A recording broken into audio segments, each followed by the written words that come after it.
Good morning, all my wonderful friends. It's again my joy and privilege to be with you this morning and just to look at the Word of God. You know, the Bible says in Jesus Christ, all the riches of wisdom and knowledge is seated. And this morning, as I was going into the Word, I was just finding the glorious truth of God, not only of who He is, but the thing is who I am. And that is our destiny. But, that's what our ministry is about, to find out that we are not who we think we are. We're not who the devil says we are, not who people say we are. But we are who God says we are. And I get so excited when I read the Bible. I've got some scriptures that I quote every day, not because of God. He knows it, He wrote it. But for me, it reminds me. And that's why I keep on reading, because I need to be reminded, because we get so on rabbit trail sometimes, that we miss the main road. But this morning again, I was so excited when I read in Peter, in Peter 1, where he talked about our position in Christ. And, he says that we're elect according to the foreknowledge of God. Now, you know what the election is? Is not God elected us, but Jesus is the elected one, right?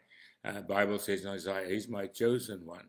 And all of us that are in Him, we are elected by God. To do what? He says, by the foreknowledge of God the Father, because God knew beforehand who will say no and who will say yes, And I had the practical experience of that, because, I lived a fairly wild life, and when I got saved, I said to God, Lord, how come I'm still alive, And the Lord said to me, Johan, I just knew you, I knew you were going to come. So He protected me in all my stupidity and my recklessness before I was saved. He protected me because why? He knew that He was going to take me and change me, and that was the old man, and that He's going to create a new man. And He says, we're elected according to the foreknowledge of God the Father in sanctification of the Spirit. Now what happens? We are being sanctified. We're being made holy by the Holy Spirit.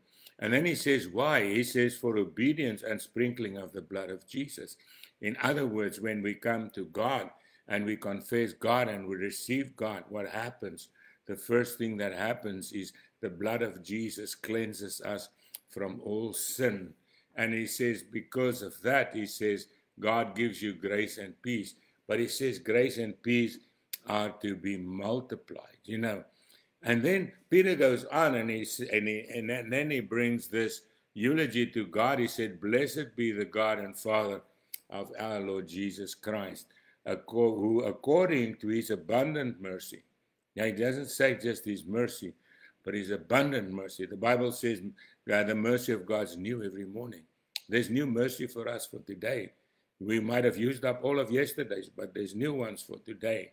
So if we need that mercy, right?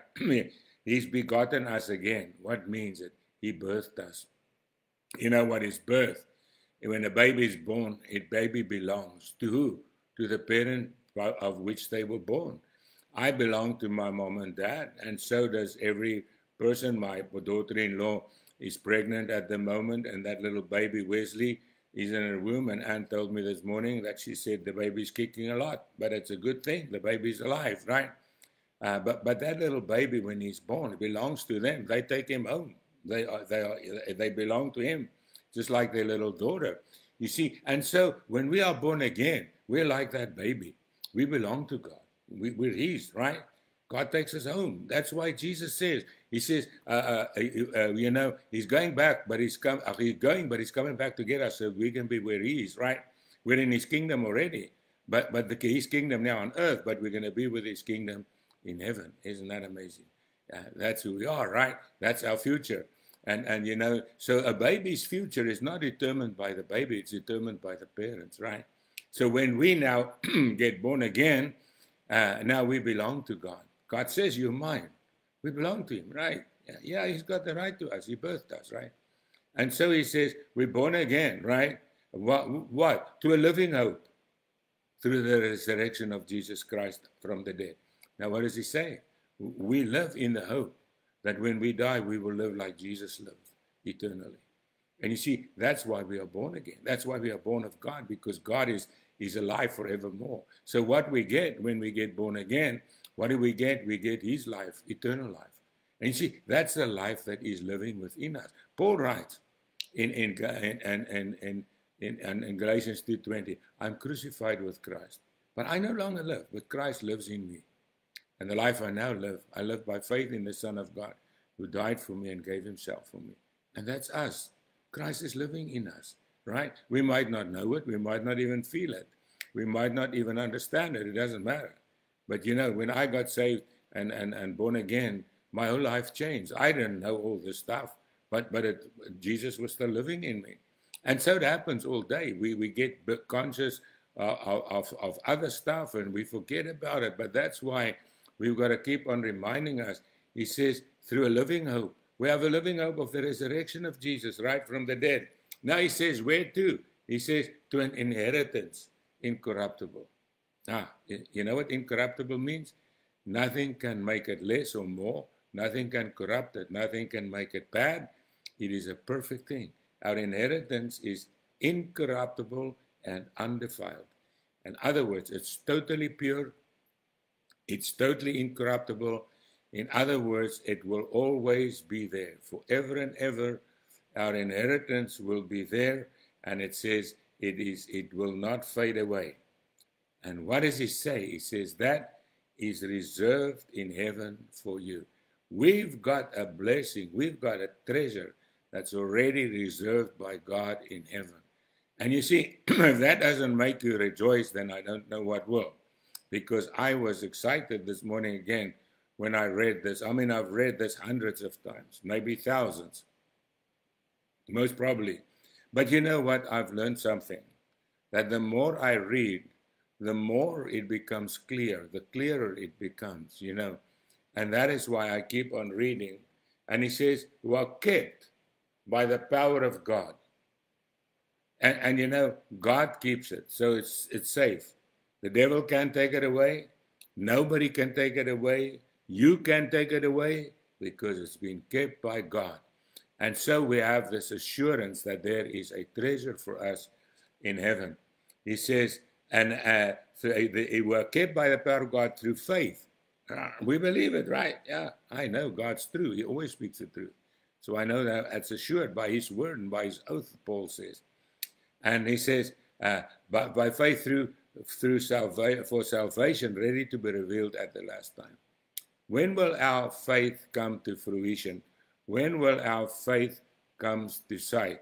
You know, when we leave this world and we will see Jesus face to face, then it will be revealed. In this body, we cannot see God and live because our mind is too small. It will explode. But when we see Jesus with our new mind, with our new body, we will see him in his glory, and then it will fill us for eternity. Then he goes on, in this you greatly rejoice, for in a little while you've been grieved by various trials. You know, we talked about trials yesterday, right? And a trial is not a bad thing, because a trial reveals who you really are. It reveals your weaknesses and shortcomings. And he says that the genuineness of your faith, being much more precious than gold and perishes, though it's tested by fire, might be found what? Now our faith comes, he says, to be praised, honor, and glory by the revelation of Jesus Christ. Then our faith will come to full fruition when we see the glory of God in Jesus Christ. He says, having not seen, you love. Though not, you do not see him, yet believing, you rejoice with joy inexpressible and full of glory, receiving the end of faith, the salvation of your souls. And there's so much more. Go and read 1 Peter 1. You'll find there's so much more there. But you know, what is the miracle of it all? We have a living hope. We have joy inexpressible, full of glory, because I'm rejoicing in what I have, although I don't see it. And that's what true faith is. Like the Bible says, Abraham saw a city in faith, but he's there now. And so it will be for us. We see by faith, one day we will see by sight. So, my friends, keep on believing, going on, and rejoicing in Christ. and you will find that the fullness of his life will be fruitful in your life. Father, I thank you this morning. Oh, it's so amazing to know who we are in Christ. Born again, having a future, Lord, and having a treasure that you're keeping for us. And I pray, God, that you'll help us in the time until we meet you face to face. Lord, that you'll give us the grace to live for you, to live for Jesus, to live for the Holy Spirit. And Lord, that you will use us to the glory of your precious name, we pray. In Jesus' name, amen. Well, my friends, go and enjoy the fullness of what God has for us, right? Have a good one.